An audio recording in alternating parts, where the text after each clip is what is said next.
আসসালামু আলাইকুম এভরিওয়ান। আজকে আমি চলে গিয়েছিলাম সেলাইয়ের ধানমন্ডি আউটলেটে। তাদের ডেকোরেশন আর ড্রেসের কোয়ালিটি দেখে আমার খুবই ভালো লেগেছিল।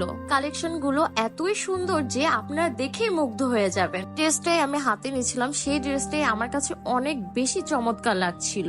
আর এই যে দেখুন, আমি পরার পরে আমাকেও কতটা সুন্দর লাগছিল আর ফুটে উঠেছিল সব ড্রেস আমার। ঈদ উল ফিতরের জন্য বেস্ট কালেকশন কিন্তু আপনারা সেলাইতে পেয়ে যাবেন। পরিবার বা প্রিয়জনের ঈদ শপিং এর জন্য সেলাই কিন্তু one of the best choice. চমৎকার সব কালেকশন নিয়ে সেজে উঠেছি। যে ড্রেসগুলো দেখছেন, কালার কম্বিনেশন গুলো ছিল অনেক বেশি প্রিমিয়াম। স্টিচ এবং আনস্টিচ সবই পেয়ে যাবেন আপনার এক জায়গায়। এই তো আমি আমাকেও দেখে নিয়েছিলাম, এত সুন্দর মিরর সেট আপ করা ছিল। ড্রেসগুলোর কথা কি বলবো ভাই, যেটাই ধরছিলাম সেটাই খুবই বেশি পছন্দ হচ্ছিল, মনে হচ্ছিল সবকিছু কিনে নিয়ে আমি। অল ওভার ওদের ডেকোরেশন আর ড্রেস কোয়ালিটি দেখে আমি তাদেরকে রেটিং দিব 100-তে 100। সেলাইয়ের আউটলেটটা আমি ছোট একটা ক্লিপের মাধ্যমে আপনাদের সামনে তুলে ধরলাম। আমি ড্রেস চয়েস করে চলে গিয়েছিলাম ক্যাশ কাউন্টারে, এলাম আমার পছন্দের এই ড্রেসটি।